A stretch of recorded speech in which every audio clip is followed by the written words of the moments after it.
అందరికీ నమస్కారం అండి. ఈరోజు మనం వసంతకుమార్ సూరిశెట్టి గారు రచించిన పితృదేవో భవ అనే ఓ చక్కటి కథను విందాం. ఇక కథలోకి వెళ్దాం. సూర్యకిరణాలు నెమ్మదిగా లోకాన్ని కాంతివంతం చేస్తున్న సమయం అది.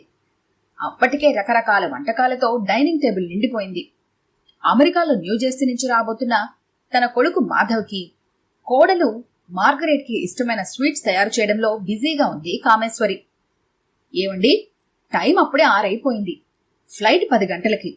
ఇప్పుడు బయలుదేరితే సరిగ్గా ఉంటుంది. భర్త రామారావుకి వినిపించేటట్లు చెప్పింది వంటగదిలోంచి కామేశ్వరి. కొడుకు కోడలు రాబోతున్నారనా అంత సంతోషం? కొంచెం వాళ్ళొచ్చే వరకు దాచుకో. ఇదిగో నాన్నగారికి టవల్ బాత్ చేయించి బయలుదేరతాను నవ్వుతూ చెప్పాడు రామారావు. పక్షవాతం వచ్చి ఒక కాళ్ళు చెయ్యి పడిపోవటంతో మంచానికి అంకితం అయిపోయాడు రామనాథం. నాన్నగారు లేవండి, స్నానం చేయించేస్తాను అంటూ ఆయన వేసుకున్న బట్టల్ని నెమ్మదిగా తీసివేసి టవల్తో ఒళ్లంతా తుడుస్తూ ఉంటే చూశాడు తండ్రి కళ్ళల్లోంచి కారుతున్న కన్నీటిని. ఎందుకు నాన్న ఏడుస్తున్నారు? ఇవాళ మీ మనవడి భార్య ఇక్కడికొస్తున్నారు. అందువల్ల మనసులో ఏదీ ఆలోచించుకోకుండా సంతోషంగా ఉండాలి మరి అంటూ స్నానం చేయించి బట్టలు మార్చాడు రామారావు. కామేశ్వరి తెచ్చిచ్చిన టిఫిన్ని తండ్రికి తినిపించి ఎయిర్పోర్ట్కి బయలుదేరాడు రామారావు. ఇంటికి వచ్చిన కొడుకు కోడలను చూసి తెగ సంబరపడిపోయింది కామేశ్వరి. మార్గరెట్కి ఇల్లు వాతావరణం కొత్తగా ఉంది. ఇక్కడ ఒకరికోసం ఒకరు జీవించడం, ప్రేమానురాగాలు పంచుకోవడం చూసి ఆశ్చర్యపోయింది. తల్లి తండ్రి, భార్య భర్త, కొడుకు కోడలు, కూతురు అల్లుడు, ఇలా అందరి బాంధవ్యాలు ప్రేమపాసంలో చిక్కుకొని ఉండటం, ఒకరి గురించి మరొకరు కష్టాన్ని కూడా సంతోషంగా భరించటం, ఇవన్నీ చూస్తుంటే ఆనందంతో పులకరించిపోయింది మార్గరెట్. అమెరికాకు చెందిన మార్గరెట్ మాధవ్ని చూడగానే ప్రేమించేసింది. భారతదేశ సంస్కృతి గురించి, మమతాను రాగాల గురించి విన్న మార్గరెట్కి తనకి తెలియకుండానే భారతదేశం మీద పిచ్చి అభిమానాన్ని పెంచుకుంది. అందుకే మాధవ్ని చూడగానే ప్రేమించేసింది. అందం, సంస్కారం ఉన్న మార్గరెట్ అంటే మాధవ్కి చాలా ఇష్టం ఏర్పడింది. అయినా తన తల్లిదండ్రులు ఒప్పుకుంటేనే పెళ్లి, లేకపోతే లేదు అని ఖచ్చితంగా నిర్మోహమాటంగా చెప్పిన మాధవ్ని ఇంకా ఇష్టపడిపోయింది మార్గరెట్. అలాగే ఇండియా నుంచి తల్లిదండ్రులు అనుమతి దొరికిన తర్వాతనే మార్గరెట్ను పెళ్లి చేసుకున్నాడు మాధవ్. దాదాపు 2 సంవత్సరాల తర్వాత ఇద్దరు ఇండియాకి వచ్చారు. బాల్కనీలో నిలబడి చుట్టుప్రక్కల చూస్తున్న మార్గరెట్ దగ్గరికి వచ్చాడు మాధవ్. బంగారు ఛాయలో తలతల్లాడుతున్న తల వెంట్రుకలు గాలికి ఎగురుతూ ఉంటే అందంగా చందనపు బొమ్మలా ఉన్న మార్గరెట్ మాధవ్ని చూసి, అమ్మ, నాన్నగారు, ఈ ఇల్లు, ప్రశాంతమైన ఈ వాతావరణం, కళ్లతోనే ప్రేమను పంచే తాతయ్య గారు, నాకిక్కడ చాలా బాగుంది మాధవ్ అంది. ఆమె మాటల్లో నిజాయితీ కనిపించింది. నీకో విషయం తెలుసా? అమ్మ మొదట్లో మన పెళ్లి ఒప్పుకోలేదు. నాన్నగారే అమ్మ దగ్గర మాట్లాడి నచ్చ చెప్పి మనసు మార్చారు. నేను వచ్చేటప్పుడు తాతయ్య బాగానే ఉన్నారు. ఇప్పుడు ఇలా చూస్తుంటే చాలా బాధగా ఉంది. మా ఇంటికి సంబంధించినంత వరకు నాన్నగారే అన్నీను. తాతగారి మనసు కష్టపడకుండా, అమ్మ మనసు నొప్పించకుండా చాలా శాంతంగా ఉంటారు. చాలా పెద్ద మనసుతో నిన్ను కోడల్ని చేసుకున్నారు. నాన్నగారంటే అందుకే నాకంత ఇష్టం అంటూ తన తండ్రి గురించి గొప్పగా చెప్పసాగాడు మాధవ్. మధు, నా డెలివరీ టైంలో అమ్మ నాన్న ఉంటే బాగుంటుందని వాళ్ళని మనతో పాటు తీసుకుని వెళ్దామని అనుకున్నాం కదా, వాళ్ళు మనతో వస్తారంటారా?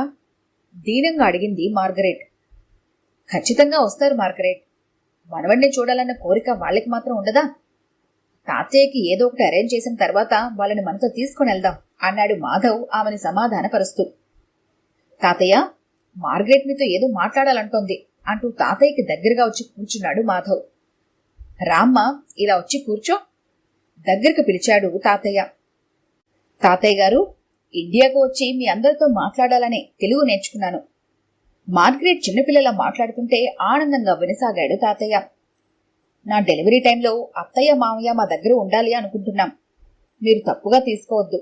మిమ్మల్ని మంచి వృద్ధాశ్రమంలో ఉంచుతాం. తిరిగి వాళ్ళు ఇండియాకు వచ్చిన తర్వాత మీరు ఇంటికి వచ్చేదురుగానే. ఇందులో మీకేమైనా అభ్యంతరం ఉంటే చెప్పండి తాతయ్య గారు. మీరు మనస్ఫూర్తిగా ఒప్పుకుంటేనే అత్తయ్య మామయ్యల్ని మాతో తీసుకెళ్తాం బ్రతిమాలుతున్నట్లుగా అడిగింది మార్గరెట్. గొంతు వణుకుతుంటే మాట్లాడటం ప్రారంభించాడు రామనాథం గారు. పాపం రామారావు ఈ 2 సంవత్సరాల్లో నాకు సేవలు చేసి బాగా అలసిపోయాడు. ఎప్పుడూ ముఖం మార్చుకోవడం గాని విసుక్కోవడం గాని నేను చూసిందే లేదు. వాడికి కొంచెం మార్పు కావాలి తప్పకుండా వాళ్ళిద్దరినీ మీతో పాటు తీసుకుని వెళ్తామంటే నాకంతకన్నా కావాల్సిందేముంది? చాలా సంతోషం. నువ్వు మా మీద ఇంత ప్రేమ చూపించడం నిజంగా చాలా ఆనందంగా ఉందమ్మాయి. నేను అబ్బాయితో మాట్లాడతాను. వాళ్ళిద్దరినీ మీతో పాటు పంపే బాధ్యత నాది. నమ్మకంగా చెప్పడంతో మార్గరెట్కి కొంచెం ధైర్యం వచ్చింది. బాల్కనీలో నిలబడి ఆకాశాన్ని తదేకంగా చూస్తున్న కొడుకు కోడల దగ్గరికి వచ్చి నిలబడింది కామేశ్వరి. మార్గరెట్, నువ్వు మాధవ్ గోవాకి వెళ్లి అక్కడ ప్రపంచ ప్రసిద్ధి చెందిన చర్చిని చూడాలని చెప్పావు కదా, మరి ఎప్పుడు బయలుదేరుతున్నారు? అడిగింది కోడల చేతులు పట్టుకొని కామేశ్వరి. మేము 2 నెలల లీవ్లో వచ్చామత్తయ్య. మిమ్మల్ని మామయ్య గారిని మాతో పాటు తీసుకుని వెళ్ళటానికి ఏర్పాట్లు చేయాలి కదా. తాతగారిని మంచి వృద్ధాశ్రమంలో చేర్పించాలి. ఇవన్నీ చక్కగా అయిన తర్వాతే దేవుడి దర్శనం. జవాబు చెప్పిన కోడల్ని తదేకంగా చూస్తూ ఉండిపోయింది కామేశ్వరి. మాధవ్ని అడిగితే వాడు అలాగే అన్నాడు. కాని మీ మామయ్య గారు ఒప్పుకుంటారా అన్నదే నాకు అనుమానంగా ఉందమ్మా. పుట్టబోయే మనవడిని చూడాలన్న కోరికైతే మనసులో బోలెడుంది గాని ఆయన ఏమంటారో చూడాలి మరి. మీరేం భయపడకండి, మామయ్య తప్పకుండా వస్తారు. మీ మనవడిని ముందుగా మీరే ఎత్తుకుని ముద్దాడాలి. అదైనా ఆశ కూడాను, నమ్మకంగా అంది మార్గరెట్. 2 రోజుల తర్వాత, మీరందరూ వారం రోజుల నుంచి చెవులు కొరుక్కుంటున్న విషయం నాకిప్పుడే తెలిసింది. నాన్న ఇప్పుడే అంతా చెప్పారు. కానీ ఇందులో చిన్న మార్పు. ఖచ్చితంగా మీ అమ్మ మీతో వస్తుంది. తనని మీతో తీసుకుని వెళ్ళి మీతో ఉంచుకొని మనమడి ఆలనా పాలన చూసుకోమని చెప్పండి. మీకెప్పుడు తిరిగి పంపాలనిపిస్తే అప్పుడు పంపించండి. దయచేసి నన్ను మాత్రం బలవంతం చేయొద్దు ప్లీజ్. నాన్నగారిని ఈ స్థితిలో వదిలిపెట్టి రాలేను. వేరే వాళ్ళ దగ్గర ఉంచడం నాకిష్టం లేదు. ఆయన ఆఖరి శ్వాస వరకు నేను ప్రక్కనే ఉండాలనుకుంటున్నాను. కొడుకును సమాధానపరిచాడు నెమ్మదిగా.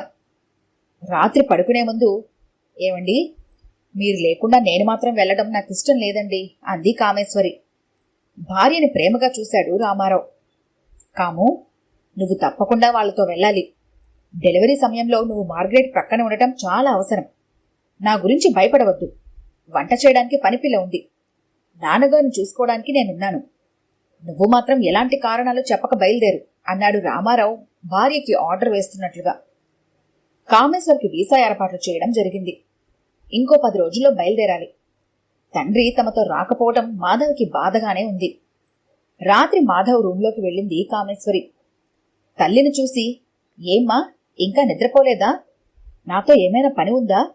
ఆతృతగా అడిగాడు మాధవ్. మాధవ్, నేను ఓ మాట అడుగుతాను, తప్పుగా తీసుకోవద్దు. నాకు నాన్నగారిని వదిలి అమెరికా రావాలి అనిపించడం లేదురా. మీరు వెళ్ళిరండి. తర్వాత నేను నాన్నగారు వీలు చూసుకొని అక్కడికొస్తాం. మాధవ్ మార్గరెట్లు ఆశ్చర్యంగా చూశారు కామేశ్వరిని. సర్లేమా, నాకు అర్థమైపోయింది. నువ్వు మార్గరెట్ని నీ కోడలుగా మనస్ఫూర్తిగా అంగీకరించలేదని తెలుస్తోంది. ఆమె వేరే దేశానికి చెంది ఉండవచ్చు. కాని ఆమె ఈ ఇంటి వారసుడిని తన కడుపులో మోస్తోంది. మన దేశ సంస్కృతిని, ఇక్కడ ఒకరిపై ఒకరు చూపించుకునే ప్రేమాభిమానాల్ని చూసి నన్ను ప్రేమించి పెళ్లి చేసుకుంది. డెలివరీ సమయంలో తనకి తోడుగా ఉండమని అడిగితే నిరాకరించడానికి నీ మనసెలా ఒప్పుకుంది? అమ్మా, నువ్వు నాన్నగారు తనతో పాటు అమెరికా వస్తారని, తనకు తోడుగా ఉంటారని ఎంతో నమ్మకం పెట్టుకుంది మార్గరెట్. కాని ఒక్క నిమిషంలో మా నమ్మకాన్ని ముక్కలు చేశావు కదా. మాధవ్ గొంతులో కోపం తొంగి చూసింది. లేదు మాధవ్, నేను చెప్పేది కొంచెం విను. వద్దమ్మా, ప్లీజ్. ఇంతటితో ఈ టాపిక్ ముగింపు పెట్టేద్దాం. మేము ఎలా వచ్చామో అలానే వెళ్ళిపోతాం. ఎవరూ మాతో రావద్దు అంటూ ముఖం తిప్పుకున్నాడు మాధవ్. కామేశ్వరికి ఏం మాట్లాడాలో తెలియక నిశ్శబ్దంగా లేచి వెళ్ళిపోయింది. మార్గరెట్ విచారంలో మునిగిపోయింది. ఉండే 10 రోజుల్లో నువ్వు చూడాలనుకున్నవన్నీ చూసేసి బయలుదేరిపోదాం అన్నాడు మాధవ్ కళ్లల్లో తిరుగుతున్న నీటిని బయటకు రానియకుండా. నాన్నగారు, నేను మార్గరెట్ ఇవాళ గోవాకి బయలుదేరుతున్నాం. తిరిగి మేము అమెరికా బయలుదేరడానికి 1 రోజు ముందే వస్తాము. అలాగే వెళ్ళిరా మాధవ్. మార్గరెట్కి అన్నీ చూపించు. అవన్నీ చూసిన తర్వాత బాలయేసు వంటి మనవడిని కని ఇవ్వమని చెప్పు అంటూ మౌనంగా నిలబడి ఉన్న కొడుక్కి దగ్గరగా వచ్చి, చూడు మాధవ్, అమ్మ నేను రావడం లేదని బాధపడకురా.